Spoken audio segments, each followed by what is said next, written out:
Lucky Boys Podcast. Asian people listening to this, but for you non-Asians, Fobs, fresh off the boat, it's really a term like Asians use on people that they could be born here or born over there, but if they act like they're from outside of the Asian Americans, we tend to call them a fob. Like outside of normal accepted culture, whatever that is, right? Right. So like for example, fobs, if they speak Chinese more often, if they dress a little bit more like them, we go, oh, that's a fob. Oh, that's really fobby.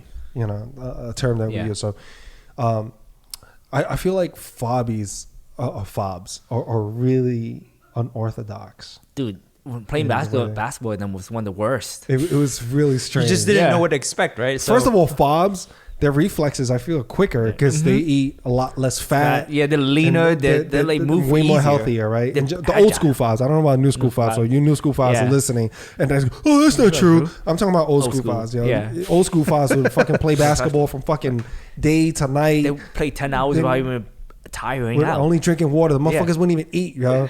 The whole time I just see a fucking like a 20-gallon fucking water bottle that they all share. That they all share, and they fucking drinking that shit, and I'm just like, what the fuck? We all go break to eat, we come back, they still playing. I'm like, what the? These motherfuckers don't eat. But what I will give them, I mean, they're skinnier and everything, a lot more lean. But what I will give them, their reflexes are much faster, and they tend to like move more awkwardly. But that's what makes it tough playing against them.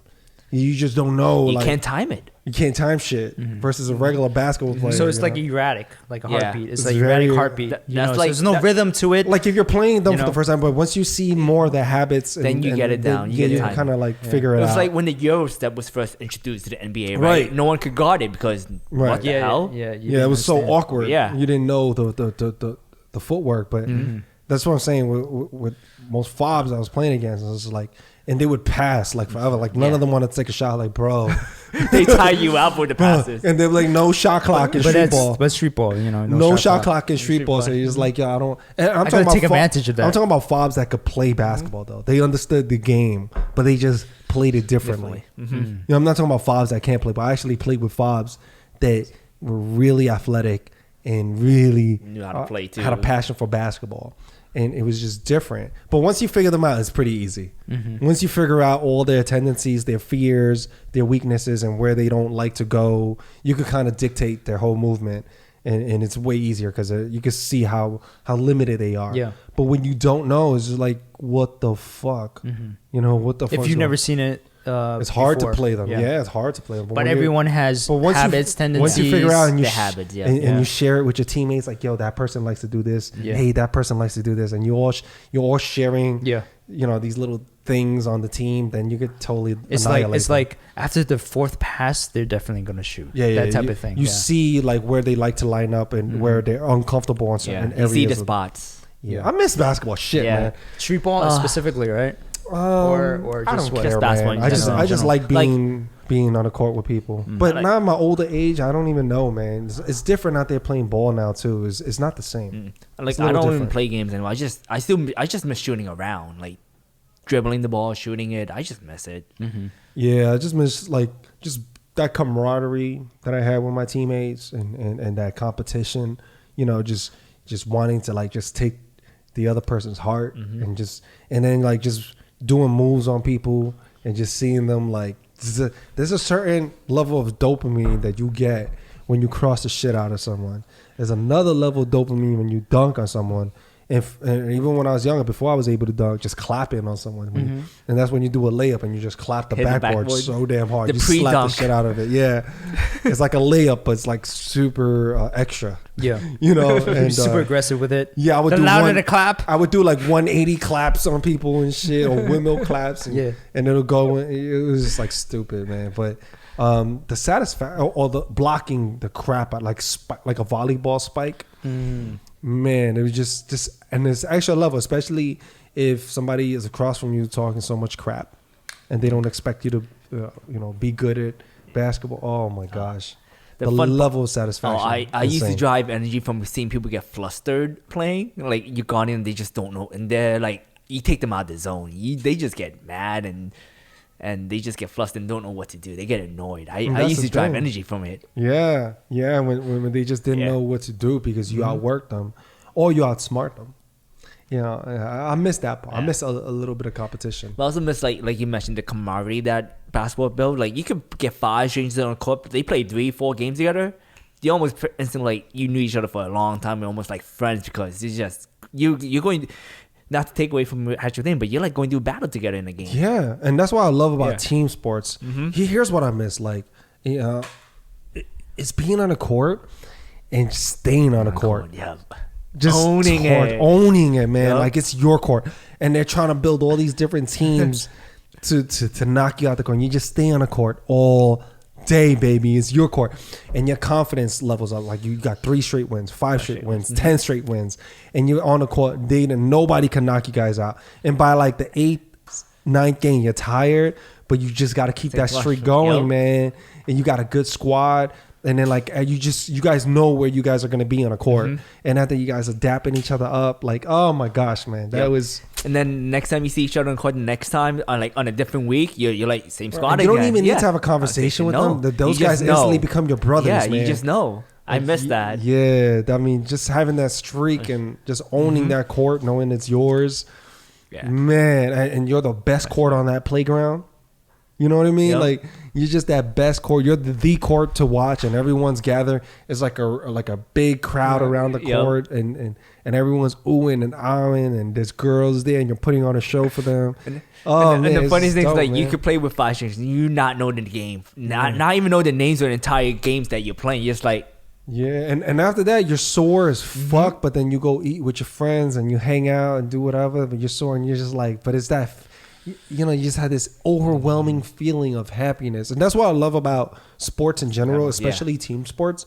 You just get into this meditative state where if you have all the problems in the world, but none of it matters while you're in there playing. On the court, the only matters is the game at that point, right? That's it. All the problems don't exist. Relief. It's a stress relief. It just don't exist. All the bullshit, all the division. If you like blue and I like green, if you like Chinese food and I like Mexican food. That shit don't matter. None of it. All the politics. You're a Republican. I'm a Democrat. Whatever it is. It doesn't fucking matter on the court. Nope. Just you realize how insignificant our differences are when we're actually having to put action to everything. When we're on the same team. When you're on the same team, you rely on that person next to you to help you win too. You realize how much more we have in common. And you realize like, oh shit, man, if I see eye to eye with this motherfucker, if I could just see past like the color of this person's skin, or the differences that we have, we go, oh you go a little deeper, just a couple of levels, not even that deep, just go a couple of levels. You go, oh my gosh, we're the fucking same. We're the fucking same. Actually, oh my gosh, like this guy, like we could be brothers, man. Yeah, like, regardless of politics, skin color, sexual belief, anything, religion, whatever. You're just there for the same goal. Yeah. Like, I can't tell you how many amazing friends I made through sports.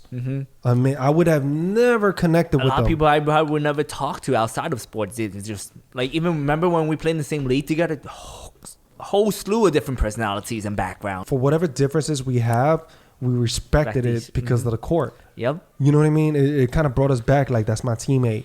And we respected each other. And because we're successful, we won a championship together, right? So all of us was very different. We had a diverse team. Yeah, it couldn't be more diverse. We were like literally the United Nations. It was black, white, Spanish, Italians, everything. Asians. Let me ask you: was that the only team that was that diverse? Yes, we're the only diverse team. Every And other you team won- would. Every and other you team won. And you got the champion. I hit like you got the chip. two game winner shots, 3-2-1. I'm like, Yeah. clutch, baby. Every team was And they like, knew they were gonna give me the ball at the final seconds.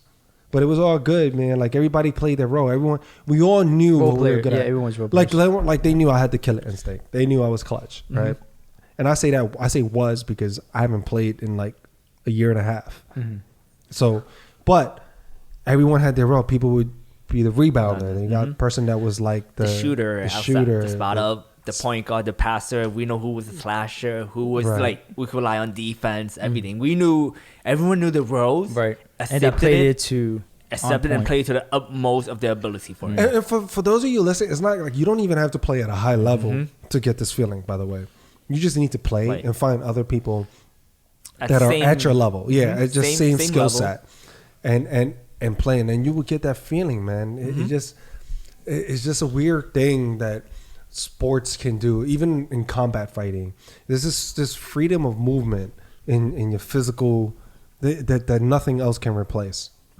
When you're moving with someone else and using your body and mind along with someone else to coordinate that, that takes a special skill set that we underrate. And when you do that and you actually win and you defeat your opponent, there's just this feeling like this discovery of self-discovery and other people. And you're just going, oh my God, there's this extra level of human that I just figured out. And it's so amazing. That's why I love team sports. I love being with people. That's what brought the extrovert out of me. Because originally, I'm an ambivert. But originally, I was always an introvert. Always. I preferred to be by myself. I was more comfortable in my own skin, in my own weirdness. And when I started playing sports, I was like, okay. It really brought the extrovert out of me. I'm like, that motherfucker's cool. And they're not judging me. Oh, okay. Like, let's figure this out together, man. Because like you mentioned, the great thing about sports is it's just going to true you out without all the baggage in your own mind. Yeah. Of like judging yourself, judging other people. That's gone. Right. Now you just focus on winning, playing the game, whatever sport it is. And you just focus on, okay, you're analyzing the game. You're not thinking about yourself, what other people think about you also. You're not thinking about that. So that's not preventing you from getting to know other people now at this point. It's fighting for something greater. Exactly. Right? Then you have to be able to communicate and work together to achieve that goal. That's the beauty of team sports, right? So because you see clearly you're working with people that you've never met, that's super diverse and probably have super different beliefs than you, but then you have this one goal. One simple goal. I will say that one enemy that you have to defeat. when you play these sports, right? Out in the real world, people will make you believe that being black, white, Asian, Spanish, Middle Eastern, whatever, that we're completely different species. Yeah. They'll make you believe that we're super, super different. Like we're all meant to be on different planets even. The food that we eat. Yeah. The colors that we like. The religion, the things you do, how you act at home, everything. And let me tell you, when you play sports, you realize it's not that different. We're all the same. We're not that different. And that's the great thing about sports I like is, this is a quote I heard recently, and I'm just trying to keep it hard as much as possible, is that everyone has the same goal of going for the progress and not the perfection of it. Because you go for perfection, you're never going to achieve it. You're going to stop yourself because you're not going to be perfect. But if you just aim for progress, like winning game to game to game, that's progress. Preach. Then you're working on something. You're growing yourself. Preach. You're growing yourself. That's the word you're of still the for day. growth. Yeah, progress, not perfection.